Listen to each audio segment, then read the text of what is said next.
The night was unusually quiet, with only the rustle of leaves and the distant hoot of an owl breaking the stillness. Dr. James Carter sat in his small clinic, going through his routine inventory check. The clinic was nothing fancy, just a remote outpost surrounded by dense forests, far from the bustling cities of Earth. For James, this solitude was a choice, a chance to escape the chaos of human politics and focus on helping people in his own way. Suddenly, a loud crash echoed through the forest, followed by a tremor that shook the ground. James froze, his heart pounding. It sounded too big to be an animal. Grabbing his flashlight and a basic medical kit, he stepped outside. The moonlight barely pierced through the thick canopy above, but James had walked these paths countless times. His curiosity pushed him forward. As he approached the source of the noise, the smell of burned wood and metal grew stronger. Soon, he stumbled upon the wreckage. A sleek, silver craft half buried in the earth, with smoke hissing from its damaged hull. It was unlike anything James had ever seen. His first instinct was to turn back, but then he noticed movement near the wreckage. Lying a few feet away was a figure, a woman, barely conscious. Her skin was pale blue, smooth and flawless, and her white hair shimmered faintly in the moonlight.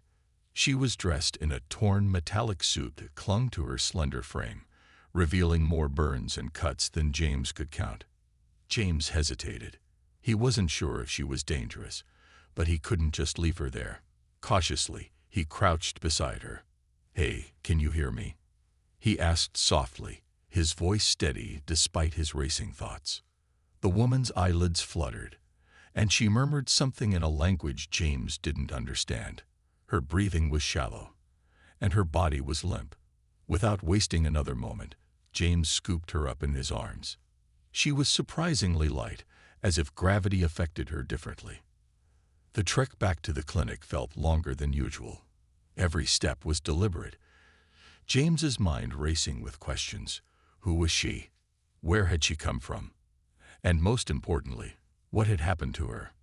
Once inside the clinic, James gently placed her on the examination table.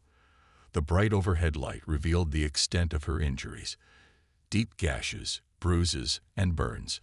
Blood, though a darker shade than human blood, trickled from a wound on her side. James took a deep breath. He had no idea how to treat someone so biologically different, but he couldn't let her die. He worked quickly, cleaning her wounds with antiseptic and carefully bandaging the areas he could. Some of her injuries resisted his usual methods, as if her skin was rejecting the materials. Frustration bubbled within him, but he pushed it aside, focusing on what he could do. As he finished, James looked at her face. She seemed peaceful now, her breathing more even. He couldn't help but feel a pang of guilt. This woman, this being, had trusted him, even if she didn't know it.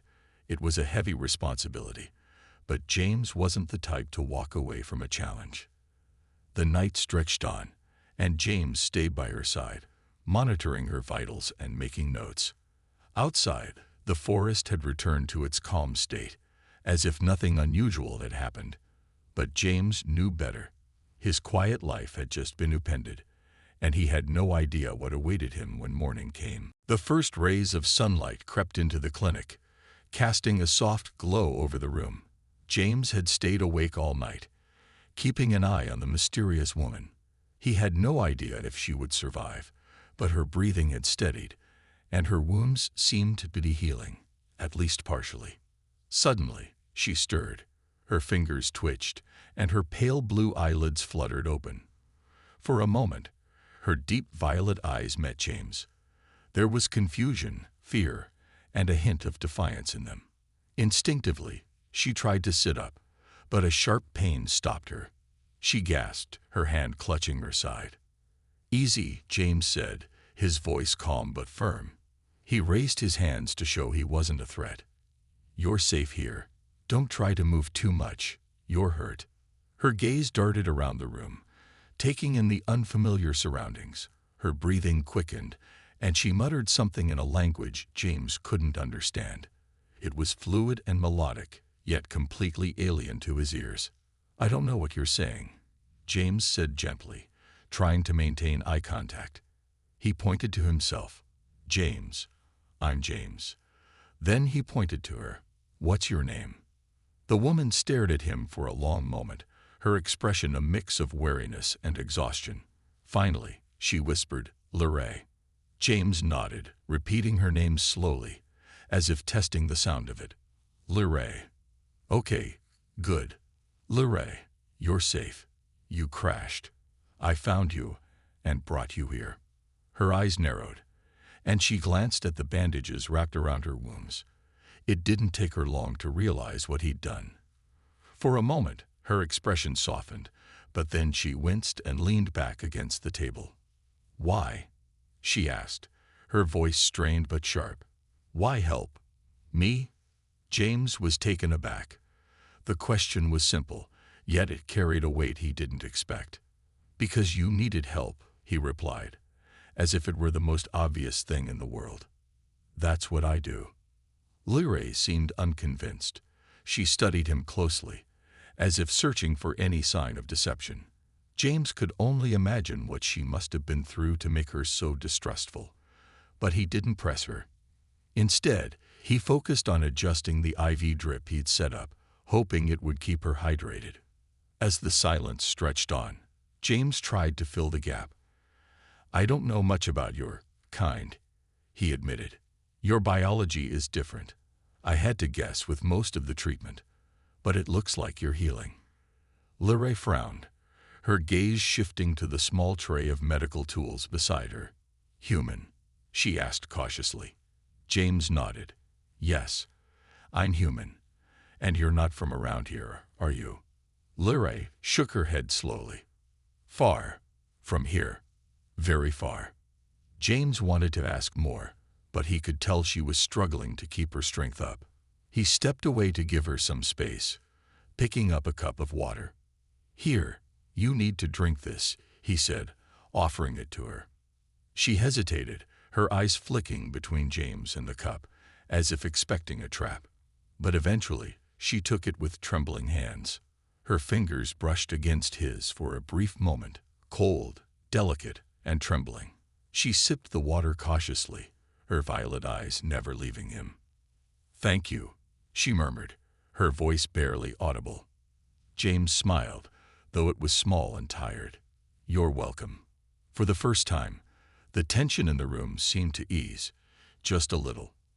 Luray's defenses were still up, but something about James's calm demeanor and genuine kindness seemed to reach her.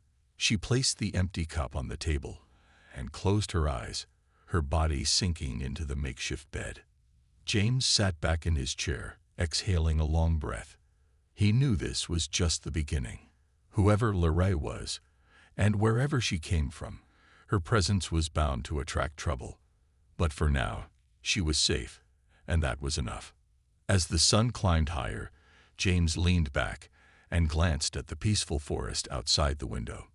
He couldn't shake the feeling that his quiet life had taken a turn he could never have predicted. The next few days were filled with quiet tension. Luray had regained some strength, but she remained distant, watching James closely every time he came near. Her gaze was sharp, as though she were constantly analyzing him, trying to figure out his intentions. James, for his part, kept his distance, focusing on treating her injuries and providing her with food and water.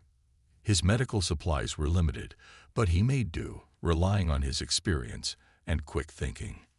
Luray didn't speak much, only offering a few words when necessary. But her eyes spoke volumes, eyes that seemed to carry an untold story. James had seen trauma before, but there was something different about her. Her injuries weren't just physical. They seemed to run deeper, buried beneath the surface. He could sense it even without her saying a word. She was running from something, something that had left its mark on her. One evening, as James was adjusting the bandages around her side, he noticed something strange. Luray winced when he touched a certain spot, but it wasn't just pain that flashed across her face. It was fear, real, raw fear. She quickly pulled away, her eyes wide. "What is it?"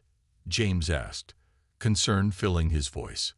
He didn't want to push her, but something told him this wasn't just a physical wound. Lyrae didn't answer right away. She sat up slowly, her face hardening into a mask of control. "It's nothing," she muttered, avoiding his gaze. James raised an eyebrow, but didn't push further. He knew better than to force someone to talk when they weren't ready. Still, something about the way she reacted made him uneasy. He finished dressing her wounds in silence, then stepped back to give her space. The next morning, Lyrae was up before James, standing by the window, her eyes scanning the horizon, as if she were expecting something or someone. James watched her from across the room, his curiosity growing by the day. "Are you expecting someone?" he asked cautiously, keeping his tone light. Lyrae turned to face him, her expression unreadable. "No," she replied softly. "But I'm not the only one out there. There are others. I've been running." Her voice was steady, but the weight of her words hung in the air. James could see the pain in her eyes, the burden of whatever she had been through. "From who?"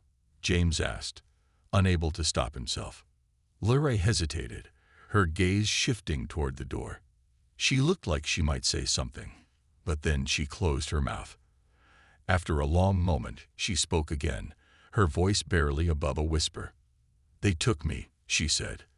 "I was captured by the Zylaxians, a race from beyond your system. They kept me prisoner, tortured me. I was nothing but a tool for them." James's heart sank. He had heard stories of the Zylaxians, a ruthless race known for their cruelty. The fact that Lyrae had been captured by them made sense, but hearing it from her was a shock. "Why?" James asked, his voice filled with confusion. "Why would they do that?" Lyrae's eyes darkened. "I was born to lead my people, but I defied them. I chose to live on my own, away from the politics of my world. The Zylaxians wanted to use me as a pawn in their power games, but I escaped." James's mind raced. He knew the Zylaxians were dangerous, but he didn't fully understand the political intricacies Lyrae had just described. He didn't need to. What mattered now was that she was here, and she was in danger. "I'll protect you," James said, the words slipping out before he even thought about them. "I'll keep you safe." Lyrae looked at him, her expression softening just a little. "You don't have to do that. I didn't ask for your help, but I'm giving it anyway," James replied, his voice firm but kind. "You've been through too much, Lyrae. You deserve to be safe." For the first time since their encounter, Lyrae's defenses cracked. She let out a long, slow breath, as if she had been holding it in for far too long. "Thank you," she whispered. James nodded, but in his heart, he knew that her escape from the Zylaxians was only the beginning. The real danger was still out there, and it was only a matter of time before they came for her again. Lyrae was quiet that afternoon, staring out the window at the dense forest surrounding the clinic. She had been through so much in the past days, and yet she seemed more restless now than ever before. James could sense her unease, but he didn't know how to ease it. There was so much about her that he didn't understand, and yet, in a way, they were beginning to understand each other. James approached her carefully, carrying a tray of food. He didn't want to push her, but he couldn't just leave her alone in her thoughts either. "I brought some food," he said, offering the tray to her with a smile. Lyrae glanced at the food, then back at him. She hadn't eaten much since she woke up, and James couldn't blame her. Everything was different here, from the food to the way things worked. Still, she needed to regain her strength. "I'm not hungry," she replied, her voice still distant. She turned away slightly, clearly lost in her own thoughts. James sighed, sitting down across from her. He wasn't giving up just yet. "You should eat. You need your strength if we're going to keep you safe." Lyrae's eyes flashed with something close to anger. "You think I need protection?" she asked, her voice cold. "I can take care of myself." James was taken aback. He didn't mean to offend her, but he could see how his words might have come across. "That's not what I meant," he said quickly. "I just want to help you. I've seen what you're capable of." Liray's expression softened for a moment, but then she looked away, her fingers gripping the edge of the table. "You don't understand," she muttered. "You humans think everything can be solved with kindness and words. But that's not how the world works, not where I come from." James tilted his head, intrigued. "Then how does it work? How does your world work?" Liray paused, as if choosing her words carefully. She met his gaze, her eyes full of a mixture of sorrow and defiance. "Where I come from, power is everything. Strength, politics. My people, we don't live the way you do. We don't have time for kindness, for the kind of life you live here." James listened closely, his curiosity growing. "But why not? Why is that the way it is?"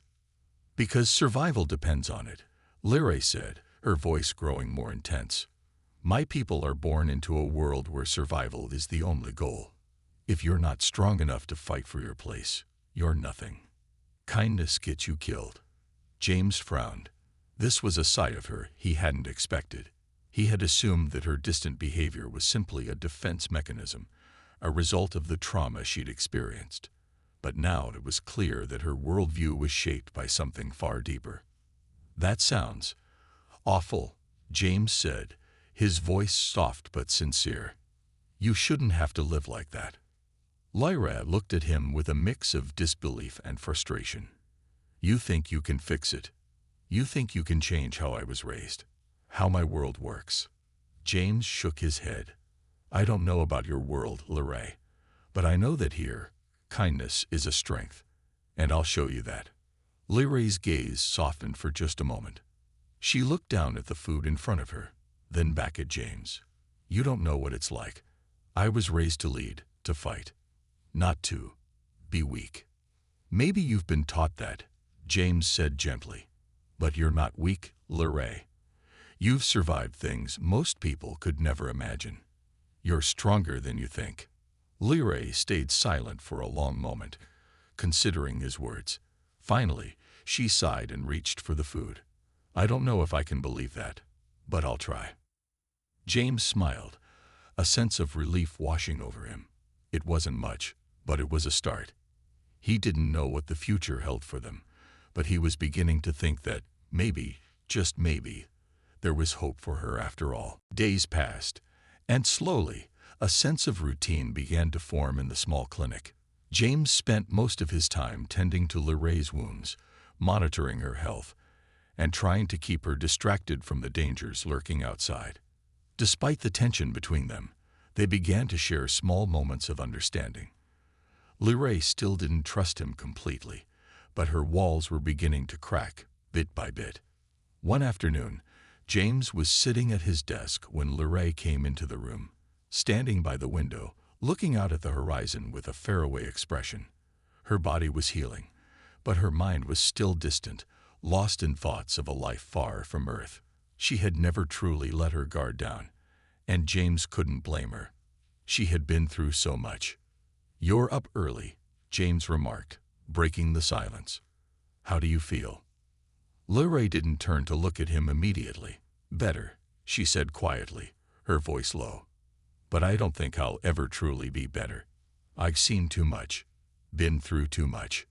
James stood up and approached her cautiously, not wanting to crowd her, but also feeling the need to connect. "I get that. I've seen things too, things I'd rather forget. But that doesn't mean you're broken. You're still here. And that's something." Liray glanced at him, her expression unreadable. She studied him for a moment, as though searching for something. "You really think that? After everything I've done, everything I've been through?" James nodded slowly. "Yes. You're still here. That's all that matters." Liray remained silent for a long time, looking out at the trees swaying in the wind. There was a certain sadness in her gaze, something that James couldn't quite place. She seemed like she was fighting some internal battle, and he wasn't sure how to help her. "I've always had to fight," Liray finally said, her voice barely a whisper. "Fight to survive. Fight to lead. Fight to prove myself. It's all I know." James understood, but he didn't agree. Fighting isn't everything, he said, his tone soft but firm. There's more to life than just survival. You don't have to keep fighting all the time. You don't have to prove yourself to anyone, least of all me. She looked at him again, her eyes narrowing slightly. You really believe that? That I can just stop fighting? Yes, James replied, his voice steady. You've been fighting for so long, Lorraine. Maybe it's time to rest. Let yourself heal. You've earned it. For a moment, Lorraine didn't say anything. She simply stared at him, as if considering his words. Then, slowly, she sat down on the small couch by the window, her gaze never leaving James. I don't know how to stop, she admitted, her voice thick with emotion. I don't know how to just be. James sat beside her, giving her the space she needed but staying close enough to offer comfort. You don't have to have all the answers right now. Just take it one day at a time. That's all any of us can do. Lyra let out a small, bitter laugh. One day at a time. That's what they always say. Yeah, James replied with a smile. But sometimes it helps to remind yourself of it. Lyra looked at him, and for the first time, there was a flicker of something in her eyes. It wasn't trust, not yet, but it was something close to it. She didn't have to say anything for James to know that she was beginning to see him differently. As the days passed, they spent more time talking. About Earth, about her world, and about their lives. It wasn't always easy, and there were moments of silence, but there was also an unspoken understanding growing between them. They didn't need to speak the same language to communicate. There was a connection forming, quiet but strong. Lyra still had her moments of doubt, her old habits of pushing people away. But James was patient. He knew that healing wasn't just about fixing wounds. It was about learning to trust again, to open up to the possibility of a different life. One evening, as the sun set and the last rays of light faded into the night, Lyra turned to James, her expression soft but serious. Why are you helping me? She asked, her voice steady but laced with curiosity. You could just leave me. You could walk away and never look back. But you haven't. James paused, thinking for a moment. Because you're worth helping, he said simply. You're not just someone I found out there. You're a person, and you deserve better than what you've had. Lyra's eyes widened slightly, and for a moment, she looked at him as if she were seeing him for the first time. And maybe, in that moment, she was. The air in the clinic was tense. James could feel it in his bones. Something was coming, something he couldn't ignore. Lyra had grown quieter the past few days, her once distant behavior now laced with caution. She had been looking out of the window more often, as though expecting something, someone. James had done everything in his power to keep her safe, to hide her from whatever dangers lurked beyond the horizon. But deep down, he knew this peace couldn't last forever. It was just after dawn when he first heard the sound. A low hum, distant at first, but growing steadily louder. James's heart skipped a beat. He recognized that sound. It was unmistakable. A ship. The Zalaxians were here. He quickly moved to the window, his eyes scanning the forest line. The trees were too dense for him to see much, but the sound of the ship grew louder with each passing second. He turned to Lyra, who was already standing at the door, her face tense, her body poised to act. They found us, James said, his voice strained. Lyra nodded, her eyes flashing with a mix of fear and determination. I have to leave. They'll never stop hunting me. No, James shook his head firmly. I won't let you face them alone. You've been through enough. Lyra hesitated, her gaze softening for just a moment. You don't understand. If they catch me, they'll make sure I never escape again. I won't let that happen, James said, his voice steady despite the fear he felt building inside him. We'll fight. We'll do whatever it takes. Lyra looked at him, her expression unreadable. For a brief moment, James wondered if she would reject his help, if she would leave him behind to face the Zalaxians alone. But then she stepped forward, a slow nod of agreement. "All right," she said, her voice quiet but resolute. "But you need to trust me. They're ruthless. We can't fight them head-on." James nodded, feeling the weight of her words. The Zalaxians were known for their deadly tactics, their technology far beyond anything Earth had ever seen. A direct confrontation would be suicide. But there had to be another way. There always was. Luray moved quickly, gathering what few belongings she had left. She pulled out a small device from her pocket and handed it to James. "What's this?" he asked, examining the small metallic object in his hand. "It's a jammer," Luray explained. "It will disrupt their tracking systems. It won't stop them, but it will give us a head start." James looked at the device in her hand, then back at her. "You've thought this through." Luray's lips curled into a faint, almost sad smile. "I've had to. The Zalaxians don't stop. They don't forgive." James's heart tightened at the weight of her words. He didn't fully understand the horrors she had faced, but he could see the toll it had taken on her. This wasn't just about her safety. It was about survival. A survival she had learned to fight for every day. With the jammer in hand, James grabbed his jacket and quickly made his way to the door. Luray followed, her eyes scanning the horizon once more. The Zalaxian ship was close now, its hum growing louder, cutting through the quiet of the morning. James took a deep breath. He couldn't afford to waste time. The plan was simple. Use the jammer to buy them some time, then escape into the forest. The Zalaxians wouldn't be able to track them immediately, but they wouldn't stop. They never stopped. As they stepped outside, the ship was visible now, hovering above the trees, its sleek silver shape casting a shadow over the clinic. The Zalaxians were close. Too close for comfort. "Go," Luray whispered, pushing James forward. "We can't stay here." James nodded, his pulse quickening. They had no choice. He started running, pushing through the thick underbrush, with Luray just a few steps behind. The ship above them remained silent, watching, waiting. James's mind raced. What would happen if they were caught? Could they outrun the Zalaxians? Could they survive this? But there was no time for doubt.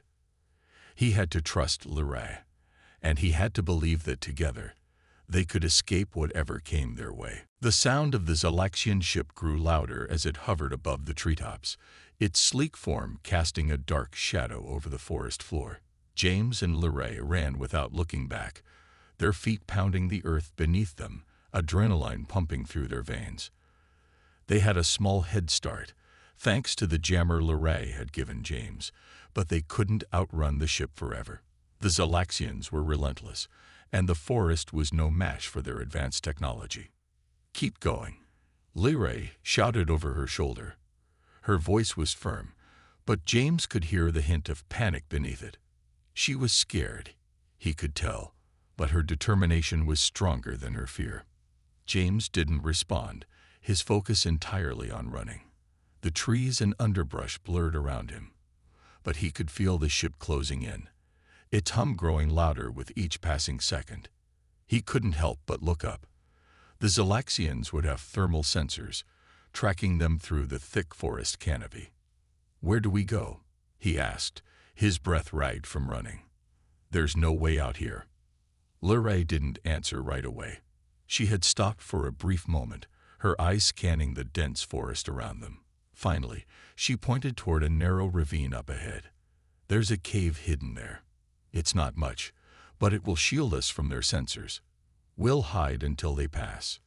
James nodded, pushing forward. His legs burned, and his lungs screamed for air, but he pushed through. The cave was their only chance. As they reached the ravine, the ground beneath them sloped steeply. James glanced over at Luray, her eyes focused and her steps sure. She was leading them now, guiding him through the trees with ease, her survival instincts kicking in. She was strong, stronger than James had ever realized. But as they neared the cave, a sudden loud crack split the air. "They found us," Luray hissed, her eyes wide with alarm. The ship had zeroed in on their location. Before James could react, Luray shoved him toward the cave entrance. "Get inside. Now," she ordered. "I'll hold them off." "No," James snapped, grabbing her arm. "We're going together. You can't face them alone." Luray pulled away from him, her expression hardening. "I have to," she said, her voice filled with determination. "They'll never stop hunting me. I won't let you die because of me."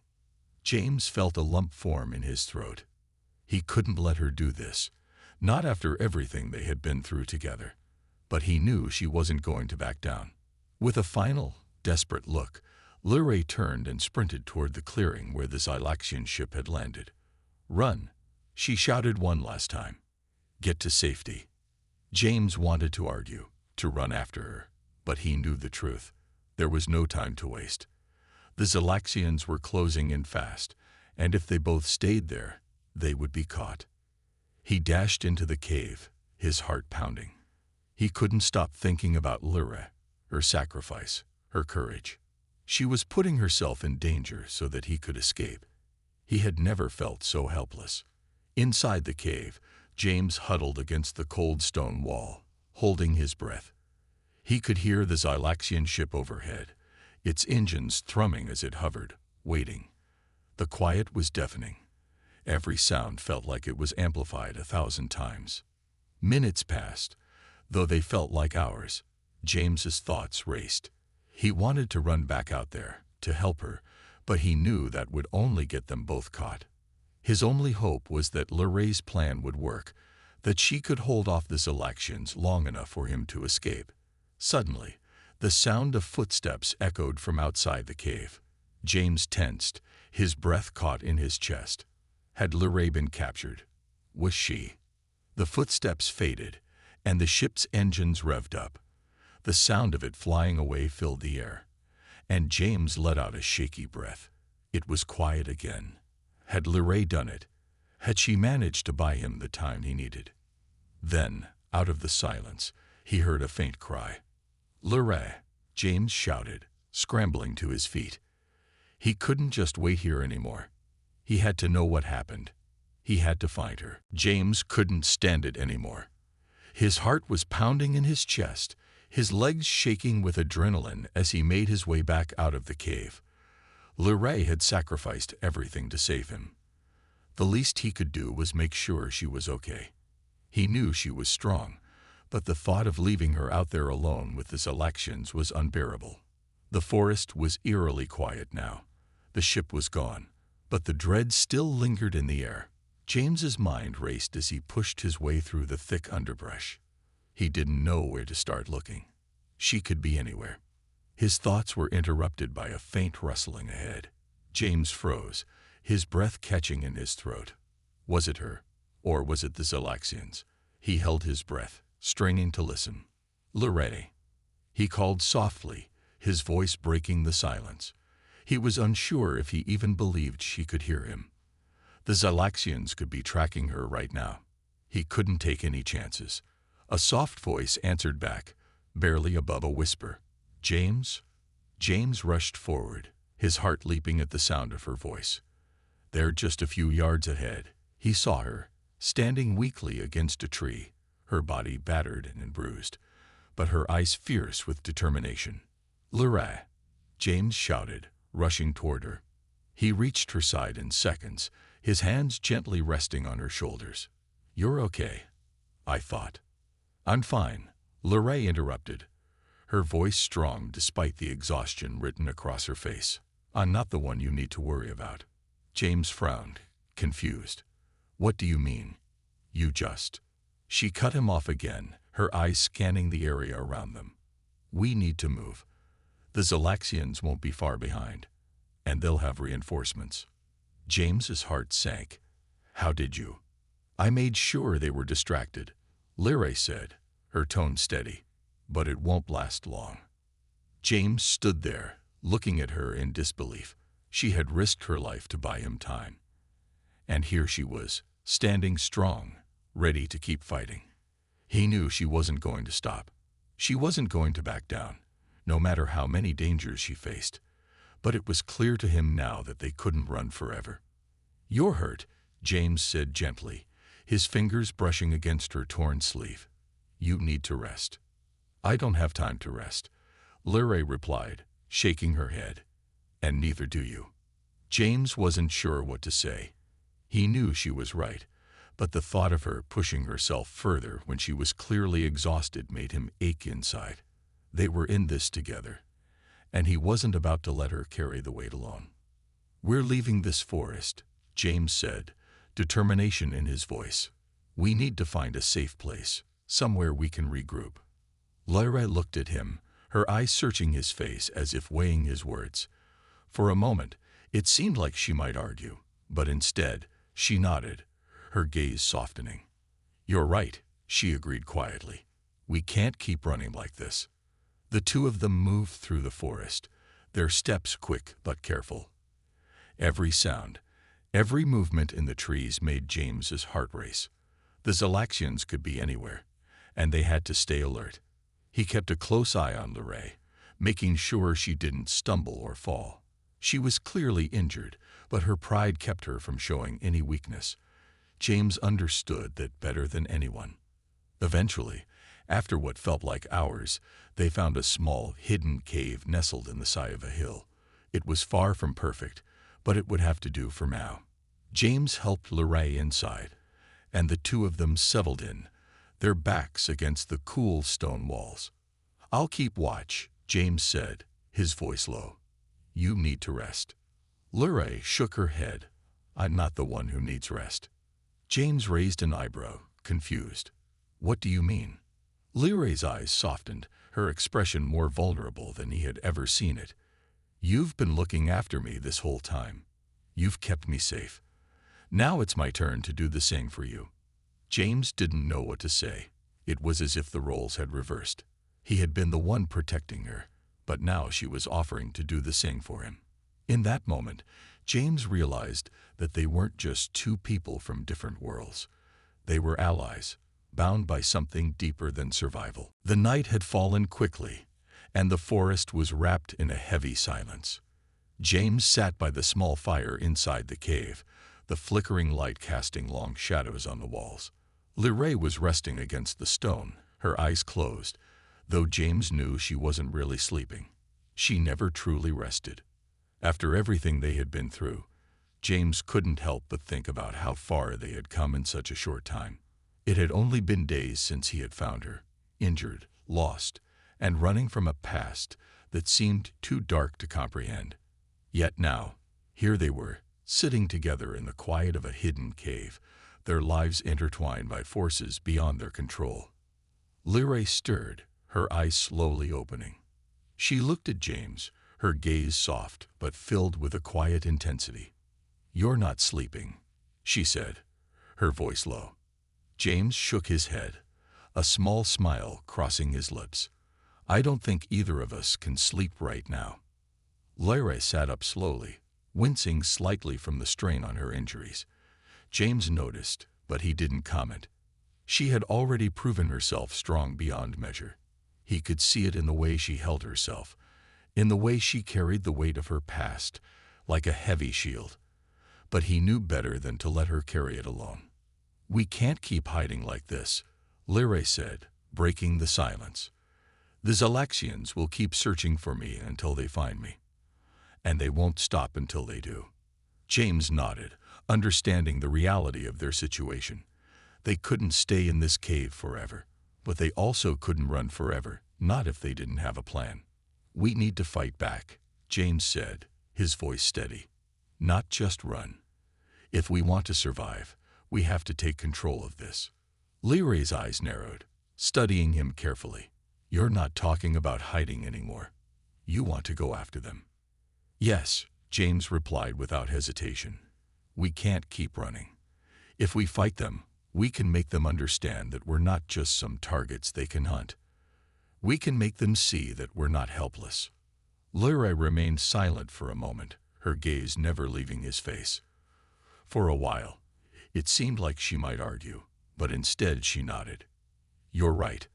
I've been running my entire life, always trying to survive, always trying to stay one step ahead. Maybe it's time for me to stop running." James couldn't help but feel a sense of pride in her words. She had always seen herself as someone who had to survive, someone who couldn't afford to trust anyone, not even herself. But now, she was starting to believe that there was more to life than just survival. And that was a powerful thing. "So, what do we do?" James asked, his mind already working on the plan. "We need to find allies," Lyra said, her voice calm but filled with purpose. "I can't take them on alone. We need a team." James's heart skipped a beat. "Allies? Where do we find them?" Lyra's lips curled into a faint smile. "I have a few people who owe me favors. We might not have much time, but I know a few contacts who can help." James felt a sense of relief wash over him. He knew Lyra had connections, but he hadn't realized how extensive they were. Maybe, just maybe, they had a chance to turn the tide. "What's the plan?" he asked, eager to act. Lyra took a deep breath, her mind already racing. "We need to make contact with the Resistance. They've been fighting the Xylaxians for years. They'll know how to help us." James nodded. The Resistance was their only hope. If they could find them, they might be able to turn the tide and make a stand against the Xylaxians. But it wouldn't be easy. Nothing about this journey had been easy. "We leave at dawn," Lyra said firmly, her eyes filled with resolve. "We move quickly, quietly. We can't afford to be caught." James agreed. The days of hiding were over.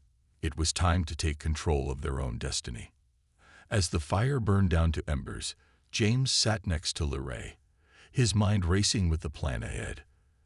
They had a long road ahead of them, filled with uncertainty and danger. But they weren't alone anymore. Together, they had a chance. Lyra's hand brushed against his, a brief touch, but it meant more than words ever could. In that moment, they both understood.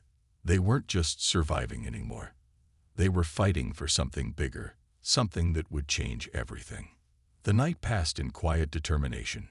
When the first light of dawn touched the forest, they were ready. Together, they would face whatever came next.